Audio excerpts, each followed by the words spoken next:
Is it a religion fight? No, it is ಇತ್ತು. As they had ಆಯ್ತುಲ್ಲ Khomeini ಇದ್ದಾಗ they ಸಾವಿರಾರು ಮಕ್ಕಳನ್ನು ಕೊಂದಾಕಿದ, ಯಾಕೆಂದರೆ they wanted to become modernised. ಅವ್ರಿಗೆ ಇಸ್ಲಾಮಿಕ್ದು ಭಾಳ ಇದಾಗಿಲ್ಲ.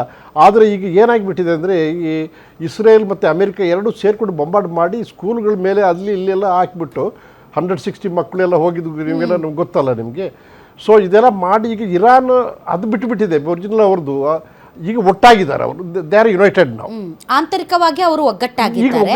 ಬಟ್ ಸರ್, ಈ ಯುದ್ಧ ಈಗ ಅದು ಒಂದು ಧಾರ್ಮಿಕ ಯುದ್ಧ ಅಲ್ಲ, ಇದು ಇರಾನ್ನ ಸರ್ವೈವಲ್ ಯುದ್ಧ ಮತ್ತು ಒಂದು ಪರಮಾಣು ಮತ್ತು ನಾಯಕತ್ವದ ವಿಚಾರಕ್ಕೆ ಸಂಬಂಧಪಟ್ಟಂತ ಯುದ್ಧವಾಗಿ ಆರಂಭ ಆಯಿತು.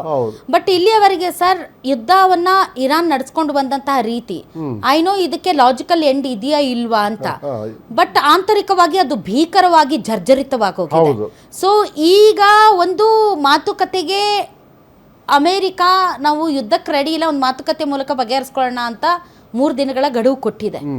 ಸೊ ಈಗ ಅಮೇರಿಕಾದ ಭಯದ ನೆರಳಿನಲ್ಲಿ ಮಾತುಕತೆ ಆಗುತ್ತಾ ಅಥವಾ ಇರಾನ್ನ ಷರತ್ತಿನ ಮೇಲೆ ಮಾತುಕತೆ ಆಗುತ್ತಾ ಅನ್ನೋ ಲೆವೆಲ್ಗೆ ಬಂದು ನಿಂತಿದೆ ಸರ್.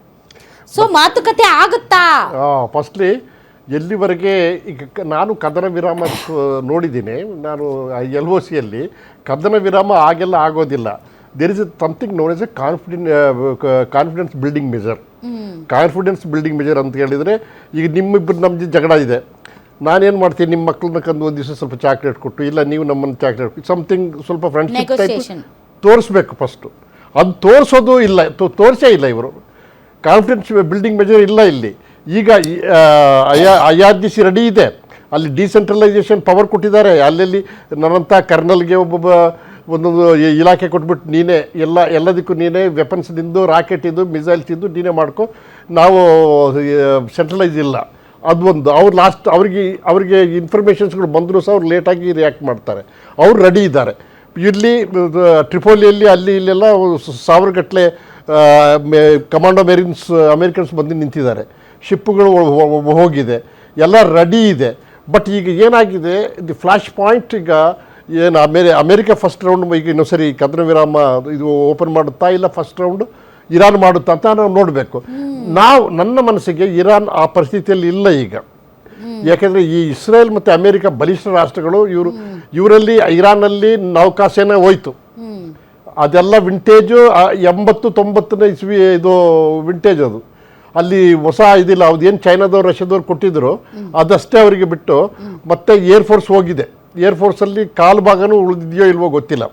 ಸೊ ಯಾಕಂದರೆ ನಾವು ಮಾತಾಡ್ಕೊಳ್ತಿರ್ತೀವಿ, ನಮ್ಮ ಬ್ಯಾಚ್ಮೇಟ್ಗಳು, ನಾವು ಅಲ್ಲೆಲ್ಲ ನಮಗೆಲ್ಲ ಗೊತ್ತದು.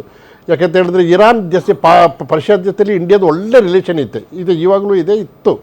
ಸೊ ನಮಗೆ ಅವ್ರದ್ದು ಬಗ್ಗೆ ನಮಗೂ ಆತಂಕ ಆಗಬೇಕು, ನಮಗೂ ಆತಂಕ ಆಗಿರಬೇಕು. ಈಗ ಅದೇನಾಗಿದೆ ಅಂತ ಹೇಳಿದ್ರೆ, ಲಾಜಿಕಲ್ ಇದ್ರ ಕನ್ಕ್ಲೂಷನ್ನಲ್ಲಿ ಏನು, ಅಮೇರಿಕ ಒಪ್ಪಬೇಕು ಅವರು ಈ ಜಲಸಂಧಿಯನ್ನು ಓಪನ್ ಮಾಡಿ ಅಂತ. ಓಪನ್ ಮಾಡಿಲ್ಲ ಅಂತ ಹೇಳಿದ್ರೆ ಅದು ಹೈಯರ್ ಕಮಾಂಡರ್ಸ್ ಲೆವೆಲಲ್ಲಿ ಇದು ಮಾಡಿ ಒಂದೇ ದಾರಿ ಇದೆ, ಜಲಸಂಧಿ ಮೇಲೆ ಇದ್ದ ಫುಲ್ ಶಕ್ತಿ ಜೊತೆಯಲ್ಲಿ ಬಂಬಾರ್ಡ್ ಮಾಡಿ. ಆದರೆ ಮೈನ್ಸ್ ಇದೆ, ಮೈನ್ಸ್ ಅಂದರೆ ಈ ಲ್ಯಾಂಡ್ ಮೈನ್ಸ್ಗಳು ಬಾಂಬ್ಗಳು ಇಟ್ಟಿರ್ತೀವಲ್ಲ, ಇಷ್ಟು kg ತೂಕದಲ್ಲಿ ಬ್ಲಾಸ್ಟ್ ಆಗುತ್ತೆ, ನಮ್ಮ LOCಯಲ್ಲಿ ಹಾಕಿರ್ತೇವೆ. ಸೊ ಅದೇ ರೀತಿ ಮೈನ್ಸ್ಗಳನ್ನ ಚೈನ್ ಹಾಕಿ ಇಟ್ಟಿದ್ದಾರೆ ಅವರು ಸಮುದ್ರದೊಳಗೆ. ಆ ರೂಟ್ ಒಂದು ಕೆಲವು ಸೀಕ್ರೆಟ್ ರೂಟ್ಗಳಿದೆ, ಆ ರೂಟ್ ಇವರಿಗೆ ಮಾತ್ರ ಗೊತ್ತಿದೆ. ಸೊ ಅದರಲ್ಲಿ ಬಿಡೋದು ಹಡಗುಗಳನ್ನು, ಆ ಟೋಲ್ ತೊಗೊಂಡು. ಈಗ ಏನಾಗಿದೆ ಅಂತ ಅದು ರಿಕಾರ್ಡ್ ಬೇಕು, ಅವ್ರು ರಿಕಾರ್ಡ್ ಇಲ್ಲ ಅಂತ ಹೇಳ್ತಿದ್ದಾರೆ. ಆ ರಿಕಾರ್ಡೇ ಇಲ್ಲದೆ ಅದನ್ನು ಡಿಮೈನಿಂಗ್ ಹೇಗೆ ಮಾಡೋದು? ಡಿಮೈನಿಂಗ್ ಫಸ್ಟ್ ಆಗಬೇಕು, ಅದು ಆಮೇಲೆ ಜಲಸಂಧಿ ಓಪನ್ ಆಗಬೇಕು. ಅದು ಬರೀ ಸಮುದ್ರದ ಅಲೆಗಳು ಜೋರಾಗಿ ಹೊಡೆದ್ರೂ ಬ್ಲಾಸ್ಟ್ ಆಗುತ್ತೆ. ಅದು ಆ ಹಡಗಿಂದ ಅಲೆಗಳು ಜೋರಾಗಿ ಇದು ಮಾಡಿದ್ರು ಸಹ ವೆರಿ ಡೆಡ್ಲಿ, ತುಂಬ ದೊಡ್ಡದು ಇರ್ತದೆ ಅದು. ಸಮುದ್ರ ಬಾಂಬುಗಳು ಅವೆಲ್ಲ. ಸೊ ಆ ಸಮುದ್ರ ಬಾಂಬುಗಳನ್ನ ಫಸ್ಟ್ ಅವರು ತೆಗಿಬೇಕು. ಆಮೇಲೆ ಇದು ಇಷ್ಟು ಬೇಗ ಆಗುತ್ತೆ ಅಂತ ನನಗೆ ಇದು ತೊಂದರೆ ಸ್ವಲ್ಪ ಇದಿದೆ.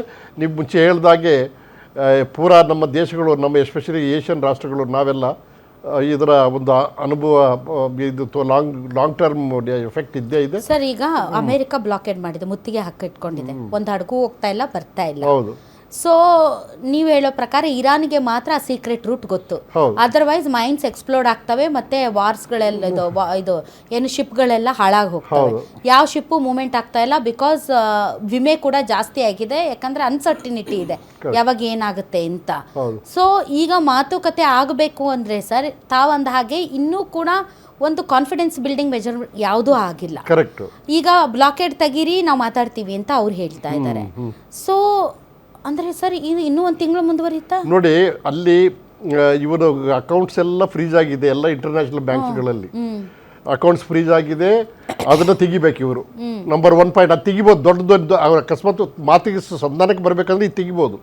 ಇದನ್ನು ಅಂದರೆ ನ್ಯೂಕ್ಲಿಯರ್ ಎನ್ರಿಚ್ಮೆಂಟ್ ನಾವು ಮಾಡೋದಿಲ್ಲ ಅಂತೇಳಿ ಅವರು ಒಪ್ಪೋದು ಇಲ್ಲ. ಯಾಕೆಂದರೆ ಅದು ಅವ್ರ ಲಾಸ್ಟ್ ಬಾಣ, ಅದು ಲಾಸ್ಟ್ ರಿಸಾರ್ಟ್, ಅದು ನ್ಯೂಕ್ಲಿಯರ್ ಯುರೇನಿಯಂ ಎನ್ರಿಚ್ಮೆಂಟ್ ಅದು ಅವರು ಒಪ್ಪೋದಿಲ್ಲ.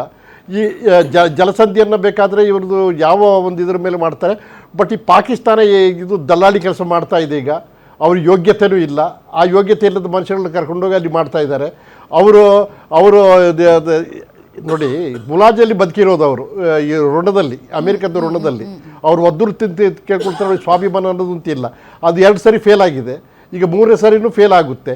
ಇದಕ್ಕೆ ಏನಪ್ಪ ನಾನು ತಿಳ್ಕೊಂಡ ಮಟ್ಟಿಗೆ ಈ ರಷ್ಯಾ, ಚೈನಾ ಮತ್ತು ಇಂಡಿಯಾ ಇವೆಲ್ಲ ಸೇರಿಕೊಂಡು ಒಂದು ಕಡೆ ನಾವೇ ಇಂಡಿಯಾನೇ ಒಂದು ಸ್ವಲ್ಪ ಲೀಡ್ ತಗೊಂಡು ಇದನ್ನು ಒಂದು ಲೆವೆಲಲ್ಲಿ ಮಾಡಿದರೆ ಬಹುಶಃ ಸ್ವಲ್ಪ ಏನಾದರೂ ಆಗ್ಬೋದು. ಬಟ್ ಪಾಕಿಸ್ತಾನ ನಂಬಿಕೊಂಡು ಯಾರು ಹೋಗೋದಿಲ್ಲ, ಯಾರು ಬರೋದು ಇಲ್ಲ. ಆ ಪಾಕಿಸ್ತಾನಕ್ಕೆ ಬರಬೇಕಾದ್ರೆ ಅವ್ರದ್ದೇ JD ವ್ಯಾನ್ಸ್ ಇದ್ದಾನಲ್ಲ, ಅವನು ಬರಬೇಕಾದ್ರೆ ಅವ್ರದ್ದೇ ಏರೋಪ್ಲೇನ್ಗಳು ಬಂತು, ಅವ್ರದ್ದೇ ಸೆಕ್ಯೂರಿಟಿ ಬಂತು. ಅಲ್ಲಿ ಈವನ್ ಆರ್ಮಿಯವ್ರದ್ದು ಬಟ್ಟೆನೇ ಬಿಚ್ಚಿ ಚೆಕ್ ಮಾಡ್ತಾರೆ ಅವ್ರಿಗೆ ಅವ್ರ ಮೇಲೆ ನಂಬಿಕೆ ಇಲ್ಲ. ಸೊ ಇದು ಇಂಡಿಯಾ ಏನಾದರೂ ತಗೊಂಡ್ರೆ ಒಳ್ಳೆಯದಿರ್ತದೆ. ಬಟ್ ನಮ್ಮ ಜೈಶಂಕರ್ ಅಂತ ದೊಡ್ಡ IFS ಆಫೀಸರ್, ಅವರು ವಿದೇಶಾಂಗ ಸಚಿವರು, ಅವರಂಥವರು ದೊಡ್ಡವ್ರು ಇರಬೇಕಾದ್ರೆ ನಾವು ಅದರ ಬಗ್ಗೆ ಮಾತಾಡೋದಲ್ಲ.